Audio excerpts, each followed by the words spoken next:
What's up everyone, it's Hitman89, hope you're having an awesome day. If you have a PS5 or a PS5 Pro and you're looking for the best recent games to play on it, then you've come to the right place, because today we have the 15 best PS5 games of 2024 and 2025 so far. If you're only looking for exclusives, then you might want to check out this vid instead.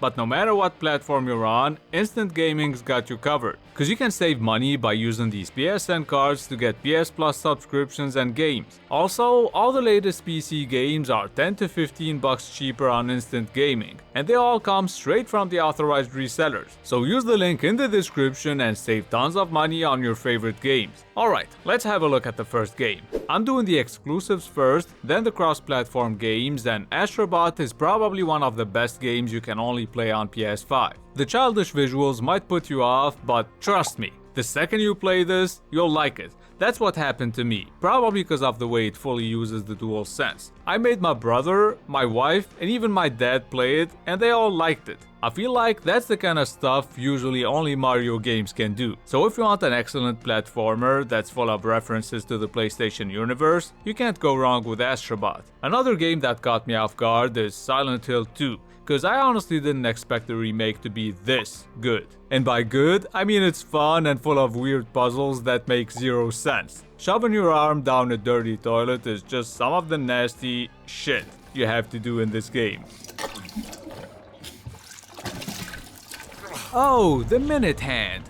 Awesome! Now I can finally fix the clock that, for some reason, opens the door. Speaking of which, don't forget to open every drawer you see, cause you might find some ammo or medicine. For more useless tips, leave a like and subscribe. A lot of people absolutely loved Days Gone and wanted a sequel, which sadly never happened, but we got a remaster instead. In addition to the visual improvements, nights are now significantly darker, there is permadeath if you like to suffer, and a hard survival mode. Is Days Gone Remastered worth 50 bucks though? Probably not, so wait for a sale. Over a year later, Helldivers 2 is still super popular. Why? Because it's one of the best multiplayer games ever. The insane amount of chaos you see every mission makes the game so enjoyable and replayable. The fact friendly fire is always on probably helps too, cause there's no better feeling than calling in an airstrike and accidentally wiping out your whole squad. Moving on to the fifth game, Stellar Blade came out of nowhere and everyone loved it cause you can play as a hot chick in times where more and more games are making us play as ugly ass masculine chicks. Alright, let me just talk about the game before I get cancelled.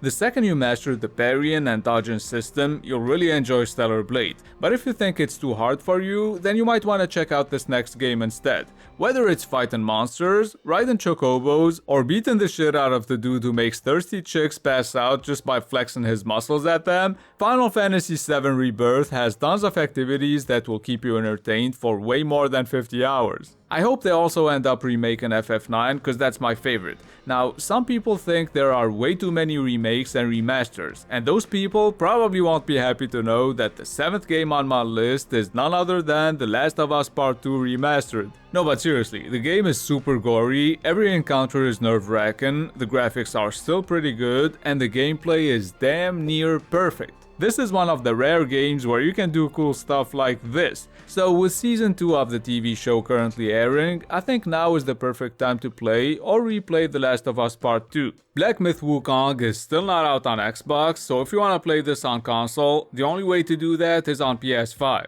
This is a boss rush game based on the Journey to the West Chinese novel, and it looks stunning. A little too blurry on PS5, but still stunning. Keep in mind this is one of those games where you could easily get stuck on the very first boss fight and feel like you wasted your money on a game you can't even play. Now let's have a look at the last exclusive on this list. Towers of Aghasba is an open world adventure game with some survival elements, so you don't have to eat every 5 minutes or you'll starve to death. It's super chill, but you'll have to fight every now and then. Now, you'll mostly be rebuilding villages from scratch though. And you can also plant seeds and grow these ecosystems to have all kinds of new life forms appear. Towers of Aghasba's got an interesting concept, a cool art style, and goofy ass characters who speak a language that sounds like it came straight out of The Sims.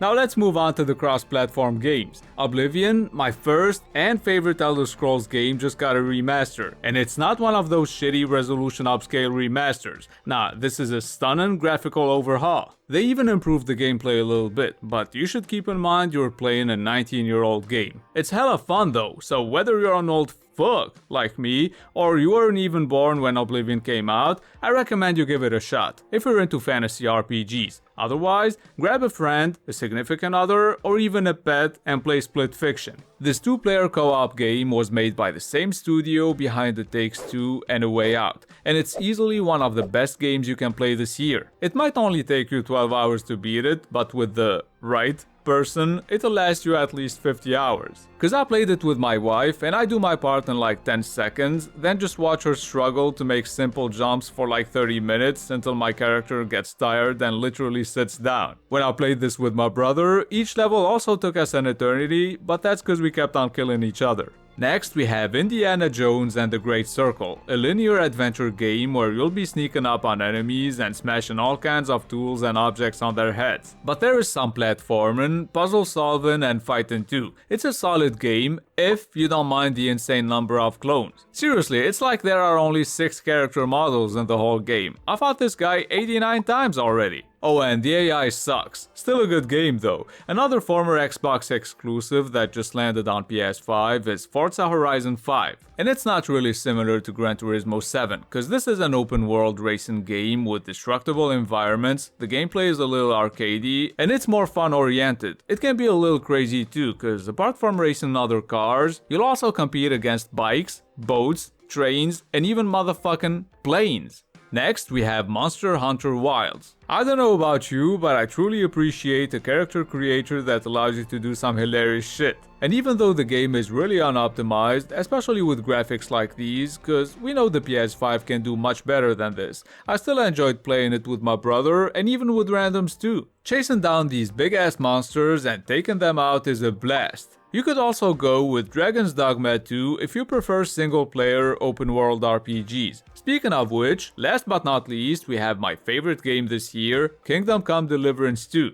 I don't know why the devs seem to really enjoy making us do chores though. Look, even this guy is sick of it. So apart from carrying heavy stuff, working as a blacksmith assistant, brewing potions to save your buddy's life, and digging tons of graves, you'll be able to explore this beautiful world on foot or on horseback and be stopped by bandits and other shady characters that will either try to rob you, ask for your help, or if you're lucky, they'll sell you stolen goods. And those are the best games to play on PS5 right now. I'll make a 2025 games only vid in a few months when we have more exclusives like Death Stranding 2 and Ghost of Yotei. In the meantime, I hope you liked this vid, and if you did, a thumbs up and a subscription would be awesome. It's been Hitman89, have a good one. See, I ain't the one to fuck with, now they looking nervously, and I don't really care what you think of me respectfully. You can kick rocks if you think you're